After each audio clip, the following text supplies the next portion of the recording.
Namaskaram girls. In the previous video we learned how to correct the disequilibrium of BOB, isn't it? So next we are going to learn the exchange rate. In the previous video I told the word forex.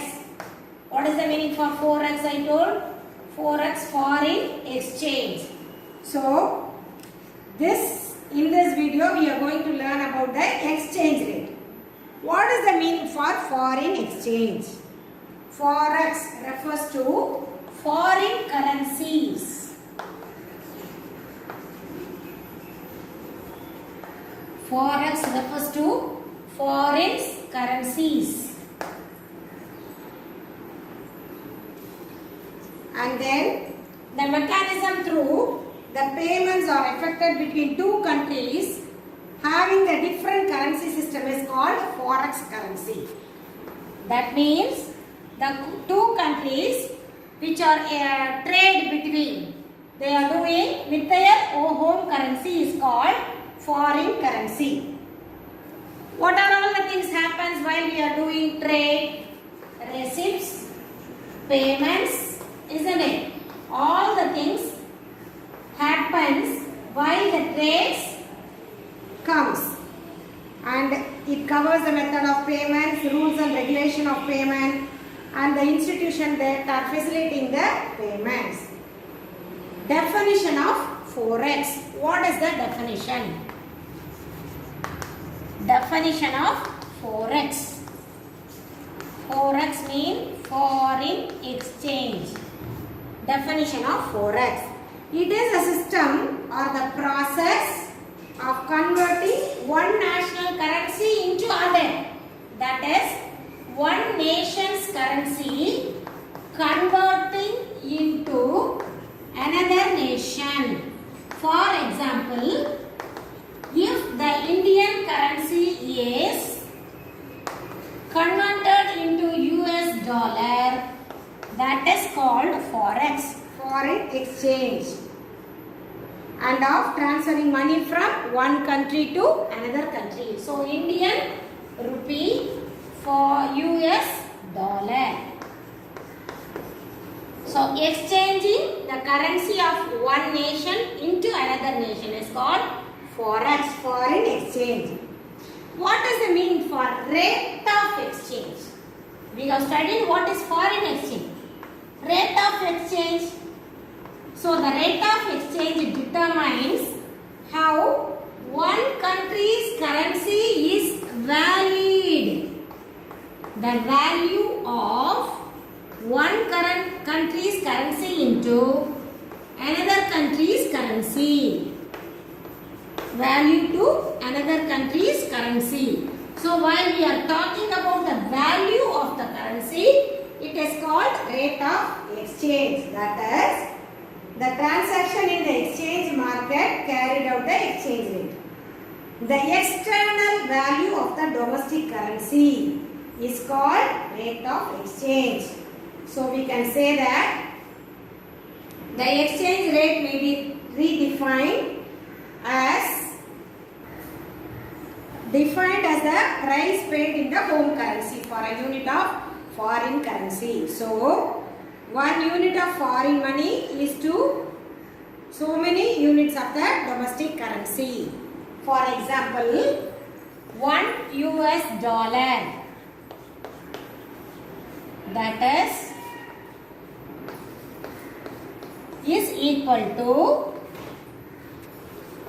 rupees 70 of Indian currency, isn't it? Now it is valued rupees 70, or else rupees 1 is equal to, in the US, 1.42 cents. Now we are using rupees and paise, isn't it? So they are using dollars and cents. Cents is the minimum value, low value. And then definition of equilibrium exchange rate. The equilibrium exchange rate is the rate which over a certain period of time keeps the balance of payment in equilibrium. The BOB equilibrium already studied, isn't it? Equilibrium of BOB we studied. So this exchange rate help us to keep the BOB equilibrium in a stable stage. And then how we are going to determine the determination of equilibrium in the exchange rate. So the equilibrium exchange rate is determined by in the foreign exchange market in accordance with general theory. Already we have studied, isn't it? The interaction of the forces of demand and supply. Already while I am talking about the equilibrium, I taught you how the demand and supply meets the intersection point or the meeting point of the demand and supply. E, the equilibrium point fixed or the price fixed. Already we have studied. The same way, the rate of exchange is also determined at the point where the demand for the forex is equal to supply of forex. Let me explain this with the diagram. The diagram for the foreign exchange determination, exchange rate. In the x-axis, I am writing the foreign exchange demand and supply. Y-axis dollar value of rupee.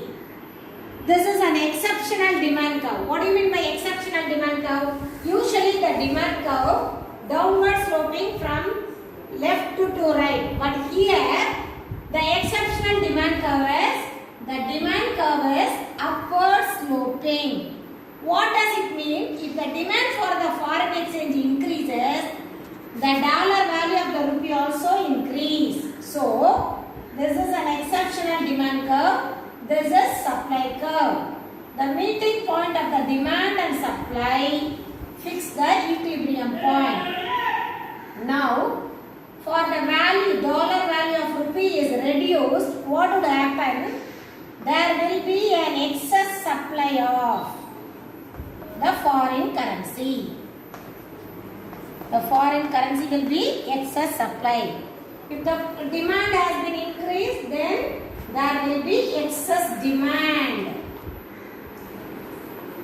This is excess demand. So, if the demand increases, the price also increase. The value of the dollar of rupee also increase. If there is an excess supply of the foreign currencies, the value will be reduced. So, if the supply is more, value is less. If supply is less or demand is more, the value is more. From this we can understand the equilibrium point of exchange rate. Will you be able to understand, girls? So with this, let me conclude today's session. In the next class, we will see the types of exchange rate. We have two types. One is fixed, the another one is flexible. That we will learn in the next class. Thank you, girls.